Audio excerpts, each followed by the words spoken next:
Good morning, good morning, good morning, good morning, good morning, good morning, good morning. A very good morning, all of you. Good morning, Nidhi Sharma, Shweta, Rishu Kumar, Shweta, Komal, Dinesh Yadav, Rahul, Aradhana, Deepika, Pawan, Nidhi, Alok, Preeti, Kirti, Aradhana, Shyam, Gauri, Priyanka, Neeraj, निशा, कीर्ति, पारुल, मयंक, दीप्ति, आलोक, श्याम, गौरव, ऋषु, नीरज, धीरज, पवन, श्याम, सुजीत, सुमित, सरोज, दीपक, भारती, भरत, दिनेश, विवेक। क्या हाल चाल है भाई आप लोगों के? बढ़िया, first class, शानदार जानदार, एकदम झकास। Good morning, good morning, good morning, a very good morning to all, a very good morning to all. तो भैया कल फाइनली इतना बड़ा चैप्टर पढ़ने के बाद शांति मिली हमें, ठीक है। बहुत बड़ा टॉपिक हमने कल फाइनली खत्म किया और जो उस टॉपिक के 3-4 क्वेश्चन बचे थे वो मैंने आप लोगों के बैच में रिकॉर्डेड वीडियो डलवा दी है, ठीक है। जो 3-4 क्वेश्चन बच रहे थे, है ना, हाँ जी, जो 3-4 क्वेश्चन बच रहे थे वो मैंने रिकॉर्डेड वीडियो, तो कल की जो क्लास थी वो मैंने रिकॉर्डेड फॉर्म में बाद में डलवा दी थी आफ्टर क्लास। तो मैं उम्मीद करता हूं वो क्लास आप लोगों ने देख ली होगी, ठीक है। तो कल फाइनली चैप्टर खत्म हो चुका है, हाँ जी। कल की क्लास बेटा बाद में मैंने रिकॉर्डेड फॉर्म में डलवा दी थी आप लोगों के बैच में, हाँ, वीओडी सेक्शन मतलब सॉरी लाइव सेक्शन के अंदर ही रिकॉर्डेड फॉर्म में डलवा दी थी, ठीक है। हाँ जी, हाँ, बुक से कर लो सिर्फ अगर आप पढ़ चुके हो तो ऑलरेडी, समझ रहे हो। हाँ जी, कल की जो क्लास है बाबू बाद में मैंने रिकॉर्डेड फॉर्म में डलवा दी थी आपके लाइव क्लास में, ताकि आप लोगों का समय बर्बाद ना हो और वो चैप्टर कंप्लीट हो जाए। तो कल फाइनली पूरा चैप्टर हमने खत्म कर दिया कल, ठीक है। आज नया दिन, नई शुरुआत, है ना। तो क्लॉक चैप्टर पढ़ चुके हैं हम ऑलरेडी, तो अब हम क्या पढ़ने जाएंगे क्लॉक चैप्टर के बाद? हाँ जी, क्लॉक चैप्टर हम ऑलरेडी पढ़ चुके हैं, तो आज हम पढ़ेंगे क्लॉक के बाद कैलेंडर। आज हम क्या पढ़ेंगे? क्लॉक के बाद कैलेंडर। आज मैं आप लोगों को कैलेंडर टॉपिक शुरू करने जा रहा हूं और हम कैलेंडर टॉपिक शुरू करेंगे, ठीक है जी। चलिए साहब, कैलेंडर की अगर मैं बात करूं, कैलेंडर बहुत ही इंटरेस्टिंग टॉपिक है। क्यों इंटरेस्टिंग टॉपिक है? क्योंकि हमारे दैनिक जीवन में यूज होता है भैया, हमारे रियल लाइफ में कैलेंडर चैप्टर का भरपूर यूज होता है, इसलिए कैलेंडर टॉपिक पढ़ने में हमें मजा आ जाता है ना। हाँ जी बेटा, ये मैं तुम पागल हो गए हो क्या? 2 ड्रेस पहनी है, 4 ड्रेस पहनी है, कल क्या हुआ, परसों क्या हुआ, कमेंट पे कमेंट ही किए जा रहे हो कुछ ना कुछ। अच्छा, कैलेंडर चैप्टर की अगर मैं बात करूं तो हम लोग जानते हैं कैलेंडर के बारे में, बेसिक सी चीज जानते हैं। अच्छा मुझे बताओ, कैलेंडर चैप्टर को स्टार्ट करने से पहले, कैलेंडर चैप्टर को शुरू करने से पहले मैं कुछ बेसिक सी बातें आपको बताना चाह रहा हूँ। मतलब कुछ बेसिक सी नॉलेज आप लोगों की ना चेक करना चाह रहा हूँ, ठीक है। बेसिक सी जो नॉलेज है वो आप लोगों की चेक करना चाह रहा हूँ कैलेंडर चैप्टर पढ़ने से पहले। बोर्ड पे ध्यान से देना और ध्यान से समझने की कोशिश करना, ठीक है। हाँ जी, अगर खोल के देखोगे बेटा अपना क्लास, तो वो जो क्वेश्चन बच रहे थे, है ना, वो मैंने रिकॉर्डेड फॉर्म में डलवा दिए हैं बाद में, जो क्वेश्चन बच रहे थे। तो चैप्टर कल कंप्लीट हो चुका, फाइनली फिनिश। हाँ, मैंने बाद में वीडियो डलवा दी थी आप लोगों के लाइव सेक्शन में, ठीक है। आप उसको रिकॉर्डेड मतलब बाद में डलवा दी थी, आप उसको अगर आपने एप्लीकेशन को खोल कर देखा होता बाद में, तो वो क्लास आपको दिखाई देती। अगर आपने कल लेक्चर नहीं देखा था तो अब दोबारा से देख लेना। लाइव क्लास में जब जाओगे ना तो कल आपको एक वीडियो मिल जाएगी जिसमें जो क्वेश्चन बच रहे थे टॉपिक के वो सारे अपलोड हो चुके हैं। अगर मैं कैलेंडर चैप्टर की बात करूं बेटा, ठीक है, तो हम लोग जानते हैं, है ना, हमारी रियल लाइफ में 2 टाइप के कैलेंडर यूज होते हैं। एक तो कैलेंडर यूज होता है इंग्लिश, ठीक है। एक तो इंग्लिश कैलेंडर यूज होता है जो पूरी दुनिया यूज करती है, पूरा वर्ल्ड वाइड, ठीक है। वर्ल्ड वाइड कौन सा कैलेंडर यूज होता है? इंग्लिश कैलेंडर यूज होता है पूरा वर्ल्ड वाइड, ठीक है। अमेरिका में, है ना, अमेरिका में, पाकिस्तान में, भारत में, चाइना में, रशिया में, दुनिया के हर कोने में इंग्लिश कैलेंडर का यूज होता है, क्योंकि ये कॉमन कैलेंडर है और इसी कैलेंडर को हम पढ़ेंगे।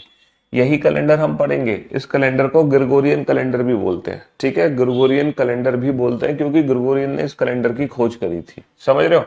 लेकिन भारत में एक और कैलेंडर यूज होता है जो कि हिंदी कैलेंडर होता है, ठीक है। भारत में एक और कैलेंडर यूज होता है जो कि हिंदी कैलेंडर होता है, जिसको हम तो यूज नहीं करते लेकिन हमारी मम्मी, हमारी दादी, हमारी नानी यूज करती हैं।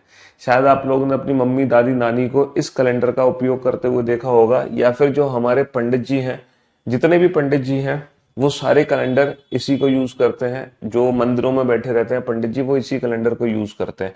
हमारी जो कुंडली बनाई जाती है ना, हमारी जो जन्म कुंडली बनाई जाती है वो इसी कैलेंडर से बनाई जाती है, हिंदी कैलेंडर से, जिसको हम बोलते हैं पंचांग। जिसको क्या बोलते हैं, हम पंचांग बोलते हैं। जितने भी हमारे फेस्टिवल्स होते हैं, है ना, जितने भी हमारे फेस्टिवल्स होते हैं, होली, दिवाली, दशहरा, ठीक है, होली, दिवाली, दशहरा, जितने भी फेस्टिवल्स होते हैं, रक्षाबंधन, ठीक है, कोई भी फेस्टिवल अगर आप लोगे तो सारे के सारे जो फेस्टिवल हैं वो इसी कैलेंडर के अकॉर्डिंग डिसाइड होते हैं। तभी तो होता है कि कभी होली मार्च में आती है, मतलब कभी होली मार्च के एंड में आती है, कभी होली मार्च के स्टार्टिंग में आती है, कभी होली मार्च के मिड में आती है, कभी दिवाली बेटा अक्टूबर के लास्ट में होती है, कभी दिवाली अक्टूबर के स्टार्टिंग में होती है, कभी दिवाली नवंबर के स्टार्टिंग में होती है। तो ये जितने भी फेस्टिवल्स हैं उनकी डेट क्यों चेंज होती है, क्योंकि वो हिंदू कैलेंडर पर बेस्ड होते हैं। और हिंदू जो कैलेंडर होता है, ठीक है, हिंदी जो कैलेंडर होता है वो किस पर बेस्ड होता है, वो चंद्रमा पर बेस्ड होता है, मून पर, है ना। जब चंद्रमा पृथ्वी के चारों तरफ घूम रहा है उसके आधार पे ये हिंदी कैलेंडर बनाया गया। अच्छा, जो पूरी दुनिया में इंग्लिश कैलेंडर का उपयोग हो रहा है, जो इंग्लिश कैलेंडर हम आज पढ़ने जा रहे हैं, वो बेस्ड किस पर होता है, वो बेस्ड होता है सन पर। वो किस पर बेस्ड होता है, सूर्य पर। पृथ्वी सूर्य के जो चारों तरफ घूम रही है ना, ये उस पर बेस्ड होता है हमारा इंग्लिश कैलेंडर। चंद्रमा पर हिंदू कैलेंडर बेस्ड होता है जो पंचांग कहलाता है, जिससे कुंडली बनती है। सारे फेस्टिवल इसी कैलेंडर से डिसाइड होते हैं, ठीक है। अच्छा, बेसिकली अब होता क्या है, आप लोगों ने शायद एक चीज, आप लोगों ने ना एक चीज देखी होगी, ठीक है, कि हमारी एक तो होती है डेट ऑफ बर्थ, डीओबी, कोई भी डेट ऑफ बर्थ है हमारी। अच्छा, दूसरी चीज, जैसे मान लो हमारी डेट ऑफ बर्थ है 9 जुलाई, 9 जुलाई 2010, हमारी डेट ऑफ बर्थ है 9 जुलाई 2010 सपोज, ठीक है। और एक होती है हमारा, एक होता है हमारा नाम। जैसे हमारा कुछ भी नाम है, जैसे हमारा नाम है राम, ठीक है। तो हमारी ना दो राशियां होती हैं। कितनी राशि होती है हमारी, दो राशि होती है। राशि, राशि समझते हो, राशि फल आप लोग देखते होगे, है ना, साइन जो होते हैं, राशि फल आप देखते होगे। एक तो हमारी नाम के अकॉर्डिंग राशि होती है, जैसे कि मेरा नाम क्या है, पीयूष, और मेरी राशि क्या है, वर्गो। मेरी राशि वर्गो है, वर्गो यानी कि कन्या राशि है, ठीक है। तो हर व्यक्ति की नाम के अकॉर्डिंग एक राशि होती है। अच्छा, एक व्यक्ति की राशि होती है डेट ऑफ बर्थ के अकॉर्डिंग, ठीक है। हर व्यक्ति की दो राशियां होती हैं, एक होती है नाम के अकॉर्डिंग, एक होती है डेट ऑफ बर्थ के अकॉर्डिंग, ठीक है। आपको पता है जो नाम के अकॉर्डिंग राशि होती है उस राशि को हम बोलते हैं, जो नाम के अकॉर्डिंग राशि होती है उस राशि को हम बोलते हैं मून साइन। उस राशि को हम क्या बोलते हैं, मून साइन। और जो डेट ऑफ बर्थ के अकॉर्डिंग हमारी राशि होती है उस राशि को हम बोलते हैं सन साइन। पता है ऐसा क्यों होता है, ऐसा क्यों होता है, मून साइन और सन साइन क्यों होता है। नाम वाली राशि को मून साइन और सन, डेट ऑफ बर्थ वाली राशि को सन साइन। पता है क्यों कहते हैं, क्योंकि जो नाम वाली राशि होती है वो कहाँ से निकलती है, वो पंडित जी पंचांग में देख के हमारा नाम निकालते हैं, हमारी कुंडली से। हमारी जो कुंडली होती है, ठीक है, उसके अकॉर्डिंग, पंचांग के अकॉर्डिंग हमारा नाम होता है। और जो पंचांग होता है बेटा वो किस पर बेस्ड होता है, वो चंद्रमा पर बेस्ड होता है। इसीलिए पंचांग के द्वारा निकाली गई राशि को हम मून साइन कहते हैं, क्योंकि वो चंद्रमा पर बेस्ड है। डेट ऑफ बर्थ वाली जो राशि होती है, डेट ऑफ बर्थ हमारे इंग्लिश कैलेंडर से निकलती है, तो इंग्लिश कैलेंडर सन पर बेस्ड होता है, इसीलिए डेट ऑफ बर्थ वाली राशि को सन साइन कहते हैं, ठीक है। तो हमारी मून साइन सन साइन क्यों होती है, क्योंकि मून साइन हिंदू कैलेंडर से निकलता है जो कि चंद्रमा पर बेस्ड है, इसीलिए वो मून साइन है ना। डेट ऑफ बर्थ वाली राशि को सन साइन इसलिए कहते हैं क्योंकि वो इंग्लिश कैलेंडर से निकलती है डेट ऑफ बर्थ, और इंग्लिश कैलेंडर सन पर बेस्ड है, इसीलिए वो सन साइन कहलाती है। ये वो बातें थी जिसका हमारे सिलेबस से कोई लेना देना नहीं है। ये वो बातें थी जिसका कोई क्वेश्चन हमारे एग्जाम में नहीं आएगा। ये तो मैंने आपको वैसे ही बेसिक जानकारी देती, एक बेसिक सी नॉलेज हमारे पास होनी चाहिए कि पंचांग और ये हिंदू कैलेंडर और इंग्लिश कैलेंडर एग्जैक्टली इन दोनों में डिफरेंस क्या है, बस इतना मैंने आपको समझाया। हालांकि इसका आपके एग्जाम से, आपके सिलेबस से कोई लेना देना नहीं है, ठीक है। हाँ जी, हिंदू कैलेंडर में आपने महीने सुने होंगे बेटा, चैत्र, फागुन, आषाढ़, महा, पूस, इस टाइप के महीने होते हैं। आपने कभी अपनी मम्मी, दादी, नानी के मुंह से सुने हो, है ना, चैत्र, फागुन, आषाढ़, ये हिंदू कैलेंडर पंचांग के महीने होते हैं। इंग्लिश कैलेंडर के महीने तो दुनिया जानती है, जनवरी, फरवरी, मार्च, अप्रैल, मई, जून, जुलाई, अगस्त, ये हमारे इंग्लिश कैलेंडर के महीने होते हैं। समझ रहे हो, तो चलिए अब हम अपना चैप्टर शुरू करने जा रहे हैं कैलेंडर। तो सबसे पहले बताओ, जब हम कैलेंडर चैप्टर पढ़ेंगे तो कैलेंडर चैप्टर में, ठीक है, हमारे दो टाइप के वर्ष होते हैं। पूरे कैलेंडर में हमारे दो टाइप के ईयर होते हैं, आप लोग जानते हैं।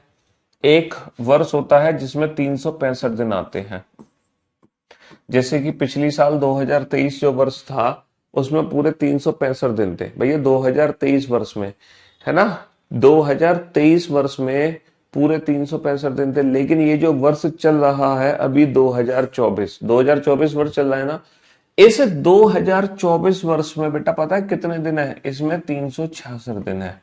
इस पूरी साल में 366 दिन है ना। अभी चैत्र माह का मंथ स्टार्ट हुआ है। देखो मेरे को हिंदू महीनों के बारे में बस मैंने सुने हैं अपनी मम्मी से कि चैत्र माह, फागुन, आषाढ़, भादो, ठीक है। अपनी दादी से भी सुने हैं मैंने इन महीनों के बारे में, लेकिन मुझे एग्जैक्टली सीक्वेंस नहीं पता कि हिंदी कैलेंडर में सीक्वेंस क्या होता है। बट हाँ, इनके बारे में सुना जरूर है अपनी दादी और मम्मी से, ठीक है। क्योंकि हमारी दादी मम्मी आज भी, मेरी मम्मी हिंदी कैलेंडर को ही देखती हैं, पंचांग को ही, ठीक है। उनको पता रहता है कि आज दौज है, आज तीज है, आज पूर्णिमा है, आज चौथ है, आज छठ है, आज पंचमी है, ठीक है। तो ये सारी जो बातें हैं ना वो हिंदी कैलेंडर में होती हैं, पंचांग में, है ना। समझ रहे हो? हाँ जी। तो ये सब हिंदी कैलेंडर की बातें हैं। तो अगर हम कैलेंडर चैप्टर की बात करें तो कैलेंडर चैप्टर में दो टाइप के ईयर होते हैं। एक तो वो ईयर होता है जिसमें 365 दिन होते हैं, जैसे कि जो 2023 वर्ष निकला है उसमें 365 दिन थे। एक वो वर्ष होते हैं जिसमें 366 दिन होते हैं, जैसे कि ये जो वर्ष चल रहा है ना, ये जो वर्ष चल रहा है उसमें 366 दिन है, 2024 वर्ष। ऐसा क्या बात है कि एक दिन बढ़ गया इस साल एक दिन क्यों बढ़ गया? सर होता क्या है कि हर साल, ठीक है, जो 365 दिन होते हैं उस वर्ष को ना हम नॉर्मल ईयर बोलते हैं।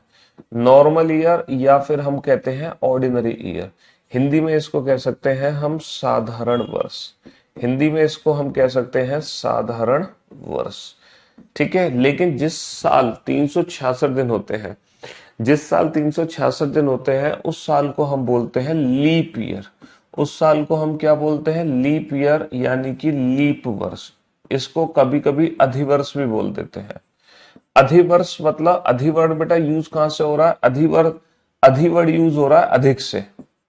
अधिक वर्ष, अधिक मतलब इस वर्ष में एक दिन अधिक है, इस वर्ष में एक दिन अधिक है, इसीलिए इसको अधिवर्ष भी कह देते हैं।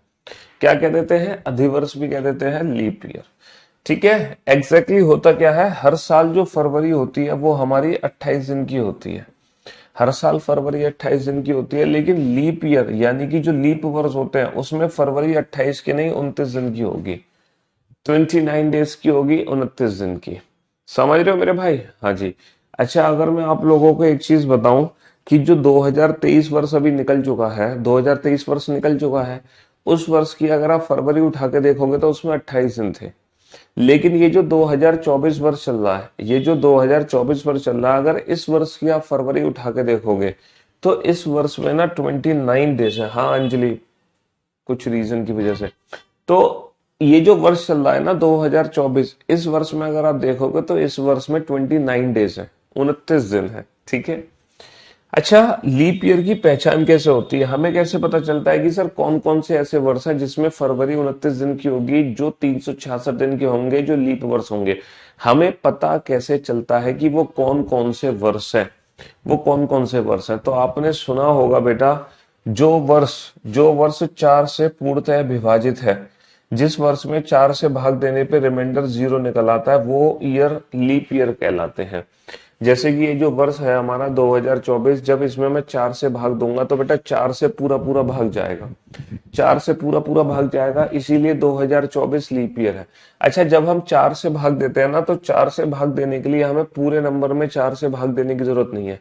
आप लास्ट 2 डिजिट को डिवाइड करके देख लो, लास्ट 2 डिजिट। अगर लास्ट 2 डिजिट्स 4 से डिविजिबल है, अगर आखिरी के 2 अंक बेटा 4 से पूर्णतः विभाजित है, तो नंबर कितना भी बड़ा हो, नंबर हमारा कुछ भी हो, इससे कोई फर्क नहीं पड़ता। नंबर हमारा कुछ भी हो, अगर आखिरी के 2 डिजिट बेटा 4 से डिवाइड हो रहे हैं, तो ये नंबर कुछ भी हो, डेफिनेटली ये कंप्लीट नंबर 4 से डिविजिबल होगा। 100% डिविजिबल होगा, चाहे शुरू के नंबर कुछ भी हो, उससे फर्क ही नहीं पड़ता हमें। तो ये 4 का डिविजिबिलिटी टेस्ट होता है। 4 का डिविजिबिलिटी टेस्ट क्या होता है, अगर कोई भी बड़ा नंबर है, हमें कैसे पता चलेगा ये 4 से पूर्णतः विभाजित है? आखिरी के 2 अंक को हम 4 से भाग करके देख लेंगे। अगर आखिरी के 2 अंक 4 से पूर्णतः विभाजित हो रहे हैं, तो वो पूरा बड़ा नंबर भी, पूरी बड़ी संख्या भी 4 से पूर्णतः विभाजित होगी। तो बेटा 24 में 4 से भाग जाएगा? यस सर, बिल्कुल जाएगा, इसीलिए 2024 लीप ईयर है।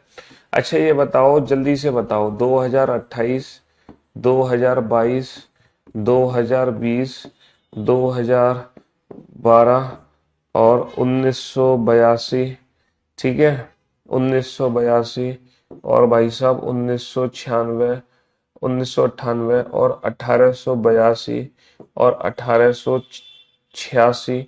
बताना बेटा इनमें से कितने ऐसे ईयर हैं जो लीप ईयर हैं? जल्दी से आइडेंटिफाई करना, फटाफट से बताओ इनमें से ऐसे कितने वर्ष हैं जो कि लीप ईयर हैं और ऐसे कितने वर्ष हैं जो लीप ईयर नहीं है। हाँ जी, इनमें से ऐसे कितने ईयर हैं जो लीप ईयर है और ऐसे कितने ईयर हैं जो लीप ईयर नहीं है? सर 28 में पूर्णतः 4 से विभाजित है, तो 2028 भी लीप ईयर है। 22 में 4 से भाग नहीं जा रहा, 2022 लीप ईयर नहीं थी। 20 में 4 से पूरी तरह भाग जा रहा, 2020 लीप ईयर थी। 12 में 4 से पूरी तरह भाग जा रहा है, 2012 लीप ईयर थी। 82 में 4 से पूर्णतः विभाजित नहीं है, 82 में 4 से भाग नहीं जा रहा, यानी कि 1982 लीप ईयर नहीं है। 98 में 4 से भाग नहीं जा रहा, इसलिए 1998 भी लीप ईयर नहीं है। 82 में 4 से भाग नहीं जा रहा, इसीलिए 1882 भी लीप ईयर नहीं है। 86 में 4 से पूर्णतः विभाजित नहीं है, इसलिए 1886 भी लीप ईयर नहीं है। ना 1886, ना 1882, ना 1998, ना 1982। सिर्फ जो लीप ईयर है हमारे, वो 2012, 2020 और 2028 और 2024। दिए गए वर्षों में से सिर्फ यही लीप ईयर है और कोई भी लीप ईयर नहीं है। अच्छा ये बताओ, अगर वर्ष है 1800, is it a leap year? क्या ये वर्ष लीप ईयर है? जल्दी से बताओ। 1800 वर्ष लीप ईयर है? बेटा ये एक सेंचुरी ईयर है। ये कौन सी ईयर है? ये एक सेंचुरी ईयर है, शताब्दी वर्ष। ये एक सेंचुरी ईयर है, जल्दी से बताओ, is it a leap year? क्या ये सेंचुरी वर्ष एक लीप ईयर है? क्या ये सेंचुरी ईयर एक लीप सेंचुरी ईयर है? जल्दी से आइडेंटिफाई करके बताओ, is it a leap year? क्या ये सेंचुरी ईयर एक लीप ईयर है? सर अगर मैं 1800 को 4 से भाग दूंगा, अगर मैं 1800 को 4 से भाग दूंगा तो डेफिनेटली 4 से पूरी तरह भाग जाएगा। लेकिन पूरी तरह 4 से भाग जाने के बावजूद भी ये century year leap century year नहीं है। ये लीप सेंचुरी ईयर नहीं है, पता है क्यों? लीप सेंचुरी ईयर होने के लिए, लीप सेंचुरी ईयर होने के लिए 4 से भाग जाए ये जरूरी नहीं है। लीप सेंचुरी ईयर होने के लिए जरूरी है कि उसमें पूरा 400 से भाग जाए। लीप सेंचुरी ईयर होने के लिए जरूरी है कि 4 से नहीं, 400 से पूर्णतः विभाजित हो। 400 से पूर्णतः विभाजित हो, तब जाके वो सेंचुरी ईयर एक लीप सेंचुरी ईयर कहलाएगी। बेटा जो 2000 सेंचुरी ईयर थी ना, ये लीप सेंचुरी ईयर थी, पता है क्यों? क्योंकि इसमें पूरा पूरा 400 से भाग जा रहा है, इसीलिए 2001 लीप सेंचुरी ईयर है। 1800 वर्ष में जो फरवरी है ना बेटा, वो 28 दिन की ही थी। हाँ, 2000 में जो फरवरी थी वो 29 दिन की थी। देखो मैं आपको 1800 का कैलेंडर दिखाता हूँ, तब आपको यकीन होगा। 1800 जो लीप शताब्दी वर्ष थी ना, है ना,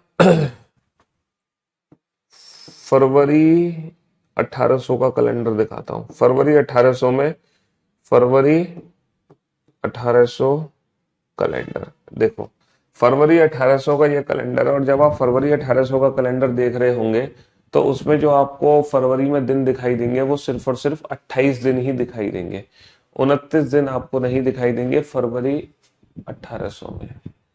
कहाँ गया ये 1800 का कैलेंडर? ये तो 2024 का कैलेंडर आ गया।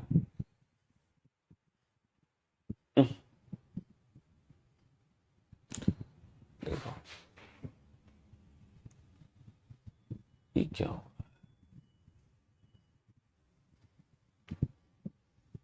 लो ये उठा लो।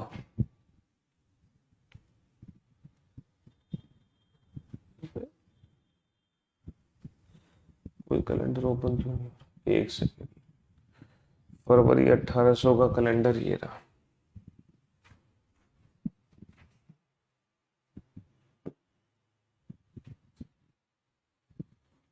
ये रहा बेटा फरवरी 1800 का कैलेंडर।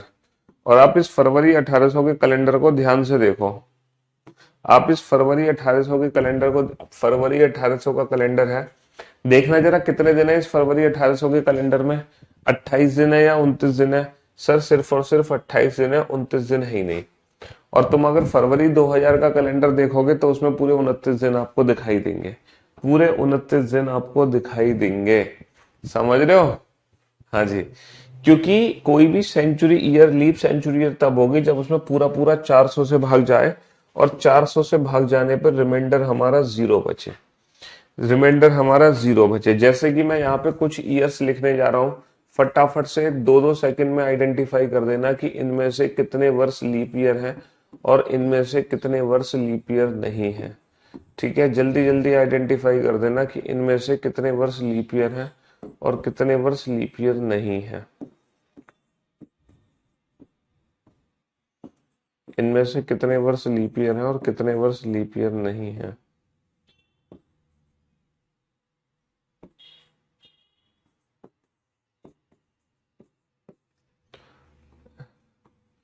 इनमें से कितने वर्ष लीप ईयर है और कितने वर्ष लीप ईयर नहीं है।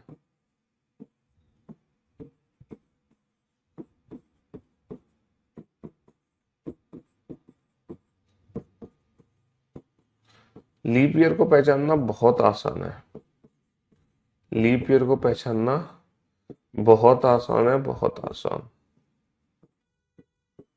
इनमें से कितने वर्ष लीप ईयर है, कितने वर्ष लीप ईयर नहीं है। 2024 लीप ईयर कैसे है बेटा? 2024 एक वर्ष है और इस वर्ष में हम 4 से भाग करके देखेंगे, 4 से पूर्णतः विभाजित है, इसीलिए ये लीप ईयर है, इसीलिए ये लीप ईयर है। 400 से भाग तब करते हैं जब वो सेंचुरी ईयर हो, वरना हम बेटा 4 से भाग दे के पता लगाते हैं। हम हमेशा 4 से भाग देते हैं, हमेशा 400 से भाग तब देते हैं जब वो एक सेंचुरी ईयर हो। 400 से भाग तब देंगे जब वो एक सेंचुरी ईयर हो, वरना हम हमेशा 4 से ही भाग देते हैं, हमेशा 4 से भाग देते हैं बेटा, हमेशा। समझ रहे हो?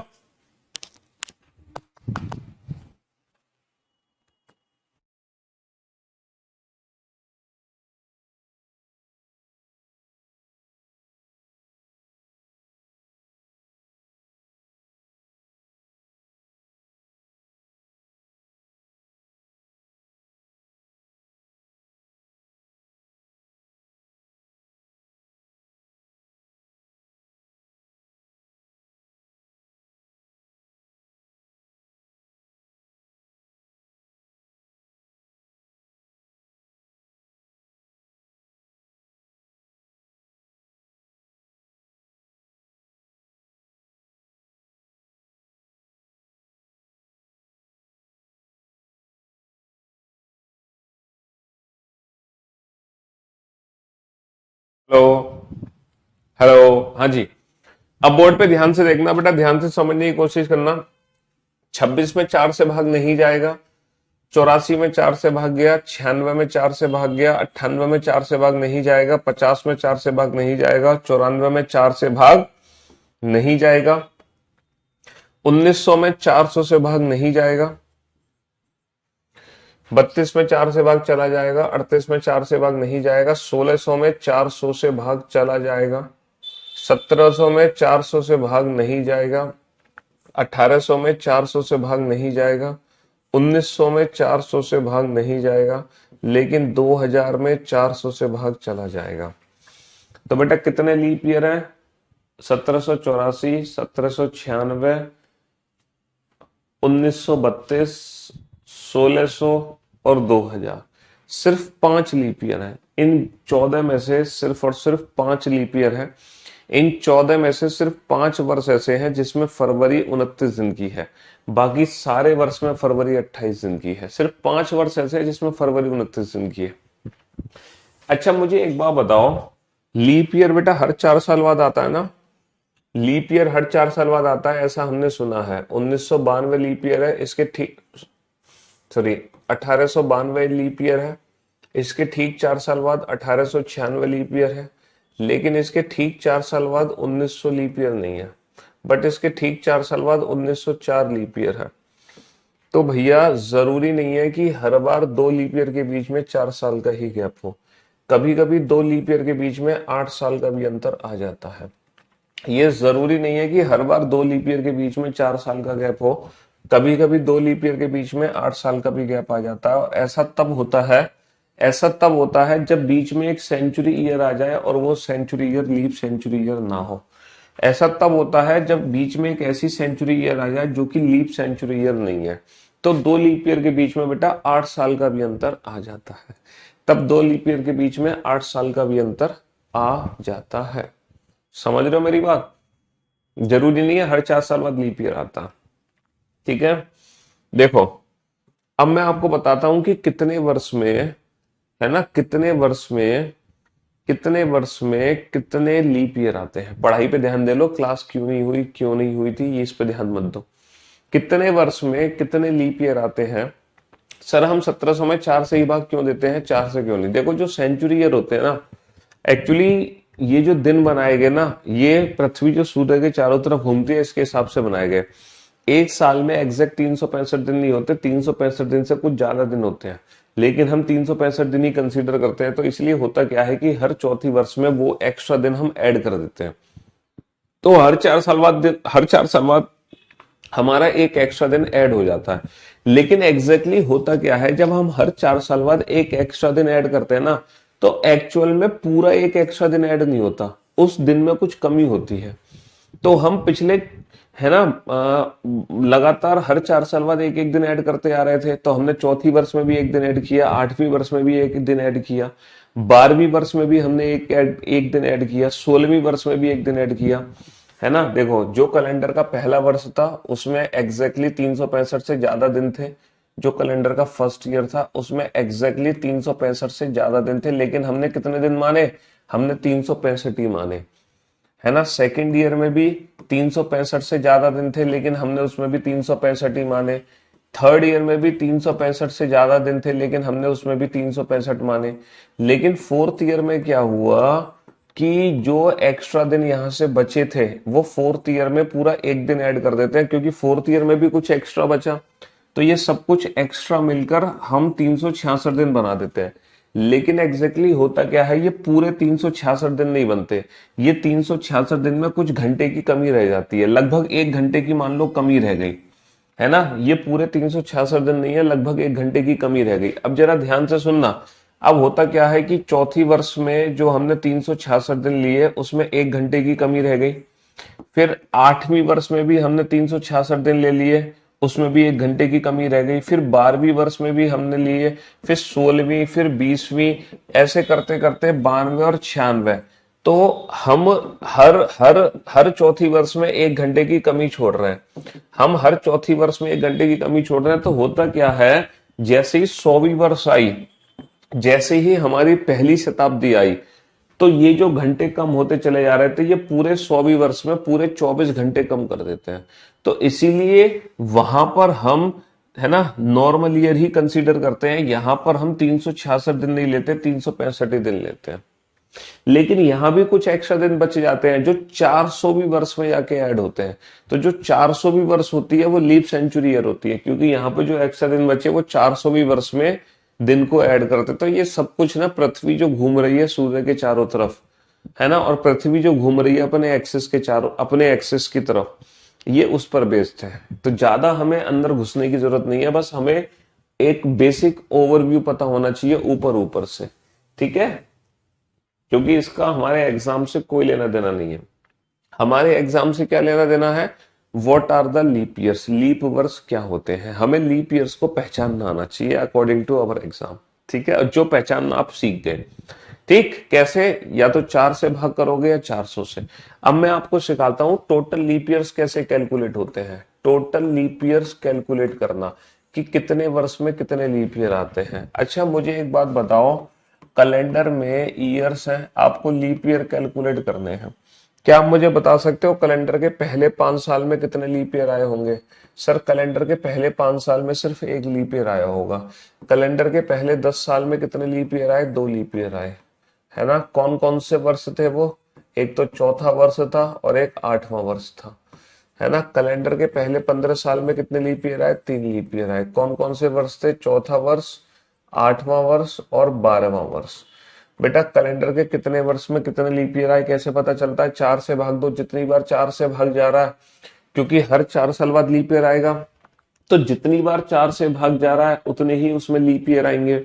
लेकिन लेकिन अगर मान लो कोई दो पर्टिकुलर ईयर दिए हो, तब हम 4 से भाग नहीं देते, तब हमें ना इंडिविजुअल काउंटिंग करनी होती है। जैसे कि मान लो मैं आपसे कहूं कि आप ये बताओ 2003 से लेके 2013 तक, बेटा 10 साल का अंतर है, काउंट करना इस 10 साल में कितने लीप ईयर है। मैं आपसे कहूं 2005 से 2015 तक, 10 साल का अंतर है, काउंट करना 10 साल में कितने लीप ईयर है। मैं आपसे कहूं 1893 से लेके 1903 तक, 10 साल का अंतर है, काउंट करना कितने लीप ईयर है। तो इन 10 साल में कितने लीप ईयर्स हैं, जरा काउंट करके बताओ। इन 10 साल में कितने लीप ईयर्स हैं, जरा काउंट करके बताओ। और इन 10 ईयर्स में कितने लीप ईयर्स हैं, जरा काउंट करके बताओ। क्योंकि यहाँ पे पर्टिकुलर ईयर्स दिए गए हैं। ये हम बात कर रहे हैं कैलेंडर के पहले 5 साल, पहले 10 साल, पहले 15 साल की। जो कैलेंडर में पहले 5 साल बीते, जो कैलेंडर में पहले 10 साल बीते, जो कैलेंडर में पहले 15 साल बीते, हम उसकी बात कर रहे हैं। और यहां पर हम बात कर रहे हैं दो पर्टिकुलर ईयर्स की। तो दोनों में फर्क है। अगर कैलेंडर के पहले 5, 10, 15, 20, तो बेटा सीधा 4 से भाग दो, जितनी बार 4 से भाग जाओ उतने लीप ईयर। लेकिन अगर यहाँ पे काउंटिंग करनी है तो हमें इंडिविजुअल काउंट करने पड़ेंगे, क्योंकि आंसर हमारा अलग आ सकता है। जरा इंडिविजुअल काउंट करके देखो बेटा।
अब आप ध्यान से देखना और ध्यान से समझने की कोशिश करना बेटा। 2003 बेटा लीप ईयर नहीं है। 2003 के बाद 2004 पहला लीप ईयर है। आपको पहला लीप ईयर पता चल गया है ना। अब हर 4 साल बाद लीप ईयर आएगा। हर 4 साल बाद लीप ईयर आएगा। 2008 भी लीप ईयर है, 2012 है, 2016 तो बाहर हो जाएगा। तो इन 10 साल में बेटा दो लीप ईयर नहीं है, इन 10 साल में बेसिकली 3 लीप ईयर है। जबकि 4 से भाग दोगे तो 4 से भाग सिर्फ 2 बार जाएगा, 2 बार, बट एक्चुअल में 3 लीप ईयर है। सर 2005 लीप ईयर नहीं है, 2006 भी नहीं है, 2007 भी नहीं है। पहला लीप ईयर 2008 है, दूसरा आएगा 2012, तीसरा 2016 बाहर। तो इन 10 साल में 2 लीप ईयर है। अच्छा, 1893 लीप ईयर नहीं है, 94 नहीं है, 95 नहीं है, 1896 लीप ईयर है। पहला जो लीप ईयर है वो 1896 है। 1900 नहीं है, 1904 भी बाहर हो गया। तो यानी कि सिर्फ एक ही लीप ईयर है, सिर्फ एक लीप ईयर। तो बेटा कैलेंडर के 10 साल में कितने लीप ईयर होते हैं? 2 लीप ईयर होते हैं। लेकिन अगर मान लो दो पर्टिकुलर ईयर दिए गए हैं और उसमें 10 साल का अंतर है, तो वहां पे आप दो आंसर नहीं दे सकते। वहां पे 10 साल में एक लीप ईयर भी हो सकता है, वहां पे 10 साल में 2 लीप ईयर भी हो सकते हैं, वहां पे 10 साल में 3 लीप ईयर भी हो सकते हैं। ठीक है। हाँ जी, यहाँ पे फिक्स नहीं कर सकते वैल्यू, यहाँ पे फिक्स कर सकते हो। Got it? जो समझाना चाह रहा हूं समझ गए, है ना। बहुत बढ़िया। चलिए साहब, तो अब आप बताओ कैलेंडर के पहले 25 साल में कितने लीप ईयर आए, कैलेंडर के पहले 50 साल में कितने लीप ईयर आए, और कैलेंडर के पहले 100 वर्ष में कितने लीप ईयर आए, यानी कि पहली पूरी शताब्दी में कितने लीप ईयर आए। बताओ पहली पूरी शताब्दी में कितने लीप ईयर आए। कैलेंडर बैंकिंग एग्जाम में नहीं आता।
यस।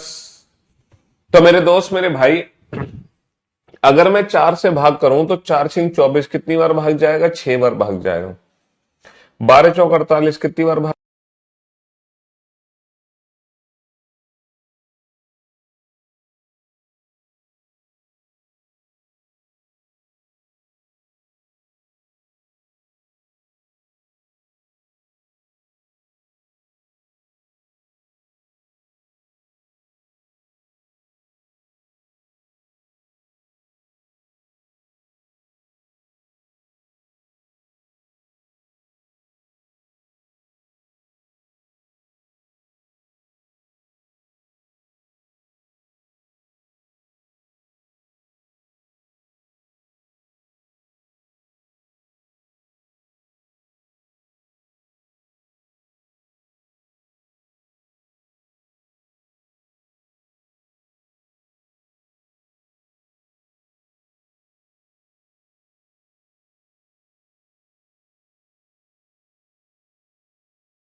हाँ जी। तो मेरे दोस्त मेरे भाई, भैया 4 से भाग करो। 4 × 24 6 बार भाग गया। हाँ वॉइस आ गई, अब तो आ गई। 4 से भाग करो, 12 × 4 = 48, 12 बार भाग गया।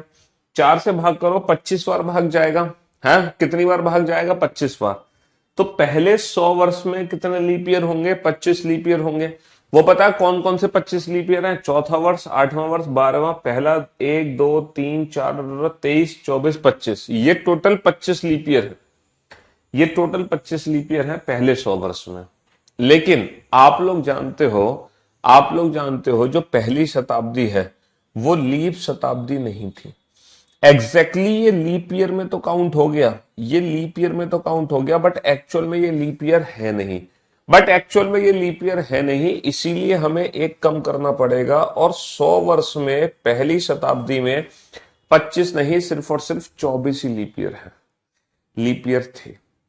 पहले 100 वर्ष में सिर्फ और सिर्फ 24 ही लीप ईयर थे, ना कि 25। आप समझ गए होंगे पहले 100 वर्ष में 24 लीप ईयर क्यों थे। ऐसे ही आप ये बताओ, पहले 200 वर्ष में कितने लीप ईयर थे, पहले 300 वर्ष में कितने लीप ईयर थे, और पहले 400 वर्ष में कितने लीप ईयर थे? जल्दी से बताओ फटाफट से। अगर आप 100 वर्ष का कंसेप्ट समझ गए, 25 नहीं 24 है। क्यों 24 है? क्योंकि जो 100वीं वर्ष है वो एग्जैक्टली लीप ईयर नहीं है। समझ रहे हो? हाँ जी।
हाँ जी।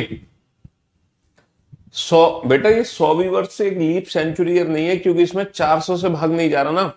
लीप सेंचुरी ईयर तब होती है जब उसमें 400 से पूरा पूरा भाग जाए। बेटा 4 से भाग करो, 4 से भाग जाएगा 50 बार, तो इसमें 50 लीप ईयर होने चाहिए। कितने लीप ईयर होने चाहिए? 50। 4 से भाग करो, 4 से भाग जाएगा 75 बार, इसमें 75 लीप ईयर होने चाहिए थे। 4 से भाग करो, 4 से भाग जाएगा 100 बार, इसमें 100 लीप ईयर होने चाहिए थे। लेकिन तुम्हारे चाहने से थोड़ी कुछ होगा, आपके चाहने से थोड़ी कुछ होगा। बेटा 200 में 4 से 50 बार भाग जाएगा तो 50 लीप ईयर होने चाहिए थे, लेकिन 200 वर्ष तक दो ऐसे सेंचुरी ईयर है जो कि एक्चुअल में लीप सेंचुरी ईयर है ही नहीं, 100 वर्ष और 200 वर्ष, इसीलिए दो माइनस हो गया। बेटा इसमें 75 लीप ईयर होने चाहिए, लेकिन इसमें 3 माइनस होगा क्योंकि यहाँ पे 3 ऐसे सेंचुरी ईयर है, 100 वर्ष, 200 वर्ष और 300 वर्ष, जो एक्चुअल में लीप ईयर नहीं है। अच्छा, पूरे 400 वर्ष में सिर्फ 3 ऐसी शताब्दी वर्ष है, 100 वर्ष, 200 वर्ष और 300 वर्ष, पहली शताब्दी, दूसरी शताब्दी, तीसरी शताब्दी, जो लीप ईयर नहीं है, लेकिन इसमें काउंट हो रही है। तो ये हमारे टोटल लीप ईयर हो गए बेटा 100, 200, 300, 400 में। समझ रहे हो?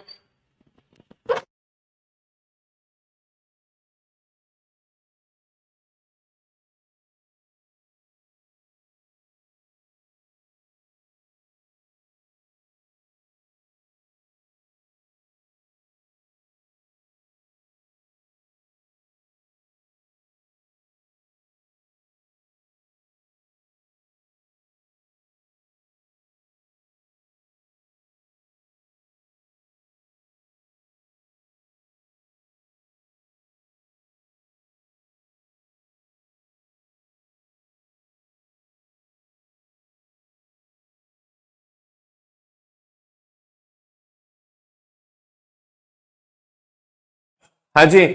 बेटा 96 नहीं होंगे, यहां पे जो 400वीं वर्ष है वो लीप ईयर है, तो 400 को माइनस थोड़ी करोगे। देखो यहां पे तो सिर्फ 100वीं वर्ष लीप ईयर नहीं है, तो सिर्फ 100 को माइनस कर दिया।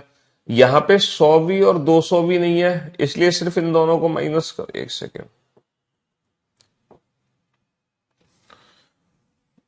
यहां पे 100वीं वर्ष और 200वीं वर्ष लीप ईयर नहीं है, यहां पे 3 शताब्दी लीप ईयर नहीं है, 100वीं वर्ष, 200वीं वर्ष और 300वीं वर्ष, और यहां पे भी 3 शताब्दी लीप ईयर नहीं है, 100वीं वर्ष, 200वीं वर्ष और 300वीं वर्ष। जो 400वीं वर्ष है, जो 400वीं वर्ष है वो तो लीप ईयर है। 28 मार्च को मैंने कोडिंग डिकोडिंग के कुछ डाउट भेजे थे, अभी तक उनका सोल्यूशन नहीं आया। बेटा विद ऑप्शंस भेज दो, विदाउट ऑप्शन भेजोगे तो सोल्यूशन आपको नहीं मिलेगा, विद ऑप्शन भेजो। अब आप लोग कुछ क्वेश्चंस के आंसर देना मेरे, ईयर्स और लीप ईयर्स। ठीक है, जल्दी से बताओ बेटा, 100 वर्ष में कितने लीप ईयर? अभी तो निकाल कर बताए 200 में। अब आप डायरेक्ट आंसर लिख दो, पहले मैंने विद एक्सप्लेनेशन, अब आप डायरेक्ट आंसर लिख दो। ये बताओ फर्स्ट सेंचुरी में कितने लीप ईयर है?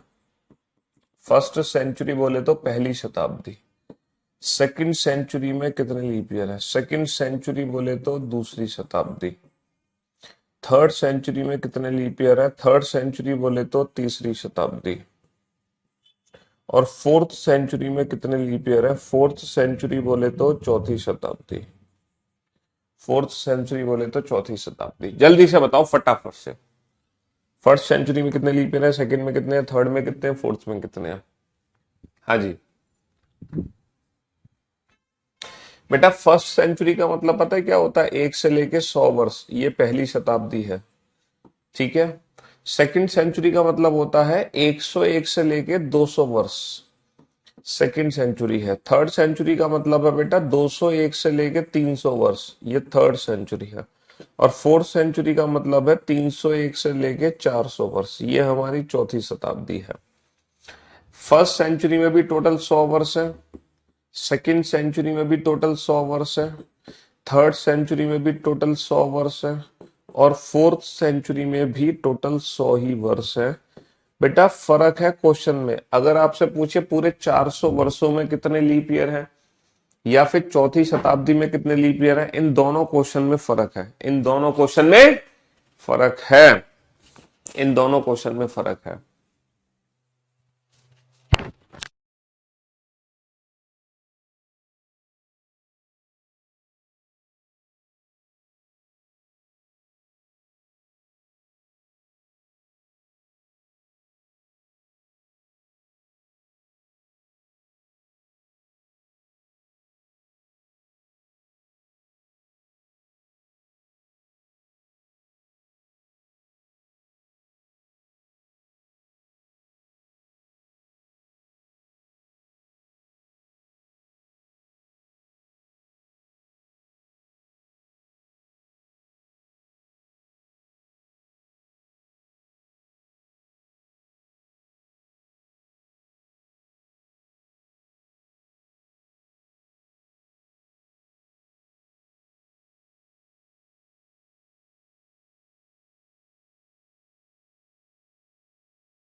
हाँ जी। तो मेरे दोस्त, मेरे भाई, अभी आपने चेक किया था कि पहले 100 वर्ष में कितना लीप ईयर? सर पहले 100 वर्ष में 24 लीप ईयर। पहले 100 वर्ष में कितने लीप ईयर? पहले 100 वर्ष में 24 लीप ईयर। 200 में कितने होंगे? 48 होंगे। 300 में 72 होंगे। 400 में 97 होंगे। क्यों होंगे? पता चल गया ना। 25 - 1, इसमें हम करते हैं 25 - 1। इसमें 50 होने चाहिए तो 50 माइनस का 2 कर देते हैं। इसमें 75 होने चाहिए तो -3 कर देते हैं, क्योंकि 3 सेंचुरी ऐसी है जो लीप नहीं है। इसमें 100 होने चाहिए, लेकिन इसमें 3 ही माइनस करते हैं, क्योंकि 3 ही सेंचुरी ऐसी है जो लीप ईयर नहीं है। अच्छा, पहली शताब्दी में 24 लीप ईयर थे, no doubt.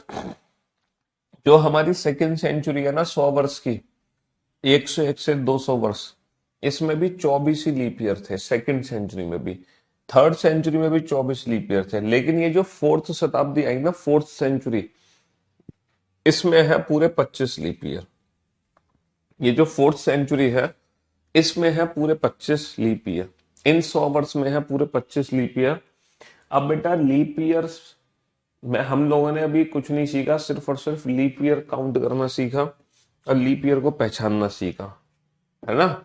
Leap year count करना सीखा है और लीप ईयर को पहचानना सीखा है। अब हम देखते हैं इस पर बेस्ड एग्जाम में क्वेश्चन बनते कैसे हैं, है ना। ये लीप ईयर पर बेस्ड क्वेश्चन बनते कैसे हैं, चलो बनाओ। अब जल्दी से जल्दी बेटा, जल्दी से जल्दी क्वेश्चन का आंसर दो फटाफट से। हाँ जी, जल्दी से जल्दी।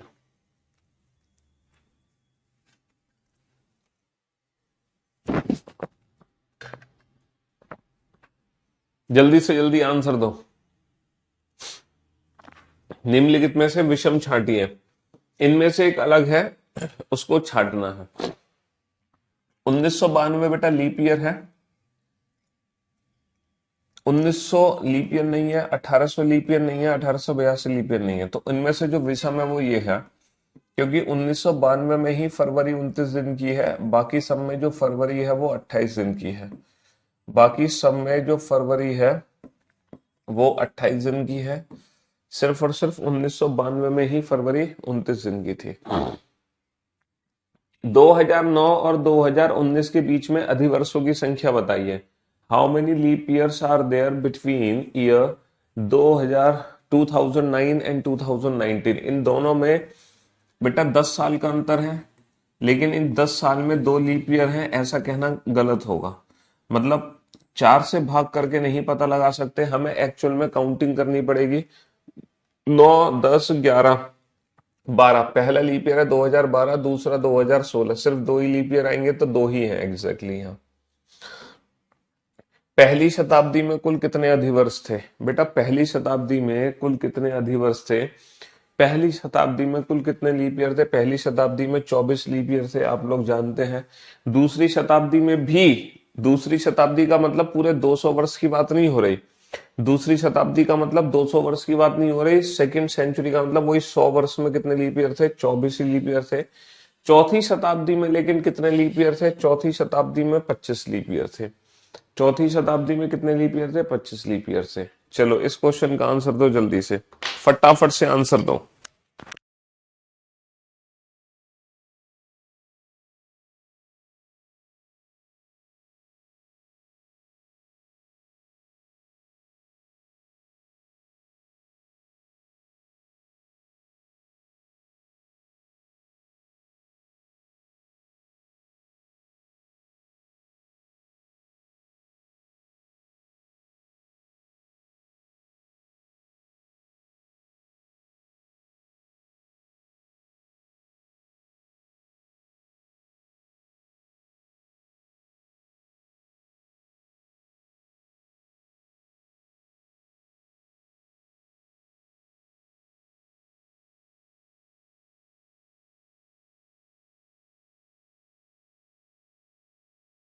एक ही कमेंट को 10-10 20 20 बार क्यों टाइप कर रहे हो भाई? 400 वर्षों में कुल कितनी बार 29 फरवरी आएगी? बेटा 400 वर्षों में उतनी बार 29 फरवरी आएगी जितने 400 वर्षों में लीप ईयर होंगे। और 400 वर्षों में कितने लीप ईयर है? 97। 400 वर्षों में कितने लीप ईयर है? 97। इस क्वेश्चन का आंसर दो। 400 वर्षों में कितनी बार 29 तारीख आएगी? 29 तारीख कितनी बार आएगी बेटा? अभी मैंने पूछा 400 वर्षों में 29 फरवरी कितनी बार आएगी। अब मैं पूछ रहा हूं 29 तारीख कितनी बार आएगी। दोनों क्वेश्चन में फर्क है। हर 29 तारीख 29 फरवरी नहीं होती, हर 29 तारीख 29 फरवरी नहीं होती। इसका आंसर 97 मत दे देना, क्योंकि 29 तारीख बेटा हर महीने में आती है। 29 तारीख जनवरी में भी आती है, मार्च में भी आती है, अप्रैल में भी आती है। समझ रहे हो? तो 29 तारीख तो हर महीने में आती है, हर 29 तारीख 29 फरवरी नहीं होती।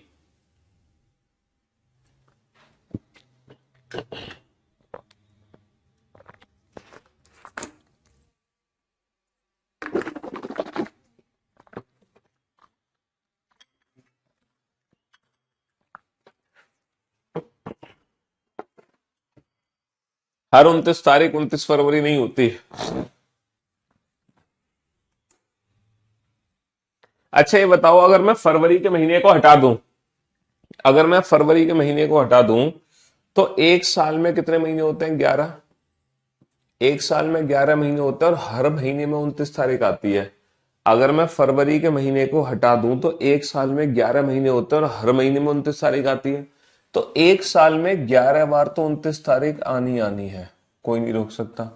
ये बताओ पूरे 400 साल में 29 तारीख कम से कम कितनी बार आएगी? पूरे 400 साल में 29 तारीख आएगी 400 इंटू 11 यानी कि 4400 बार। दुनिया की कोई ताकत नहीं रोक सकती, है ना। अच्छा अब ये बताओ, फरवरी पूरे 400 साल में ऐसे कितने फरवरी है जो 29 के बने हैं? 97 ऐसे फरवरी है जो 29 के बने हैं, तो वो और ऐड कर दो। तो फाइनली जो आंसर आ गया हमारा वो आ गया 4497। 4497 फाइनली जो आंसर आ गया वो आ गया 4497। तो आज हमने ज्यादा कुछ नहीं पढ़ा कैलेंडर में। हमने कैलेंडर में सीखा what are the leap years, leap वर्ष क्या होते हैं, ठीक है, और कितने वर्ष में कितने लीप ईयर आते हैं। कल मैं आपको एक कंसेप्ट सिखाऊंगा इस चैप्टर में जो कि है रिलेटेड टू ऑड डेज, और ये लास्ट कंसेप्ट होगा जिसको हम विषम दिन बोलते हैं। इसके बाद फिर आप दुनिया का हर क्वेश्चन बनाने लग जाओगे विषम दिन पढ़ने के बाद, ठीक है। कैलेंडर का हर क्वेश्चन हालांकि कैलेंडर भी बेटा छोटा टॉपिक नहीं है, कम से कम 5 या 6 लेक्चर बेटा इस चैप्टर में भी होने होने हैं। क्लॉक चैप्टर में भी ढेर सारे लेक्चर हुए थे, है ना। इसमें उतने सारे तो नहीं होंगे, लेकिन अब 5 या 6 लेक्चर तो होंगे इसमें। चलिए, love you all, goodbye, thank you so much, शुक्रिया। मिलते हैं आपसे कल। Till then good bye.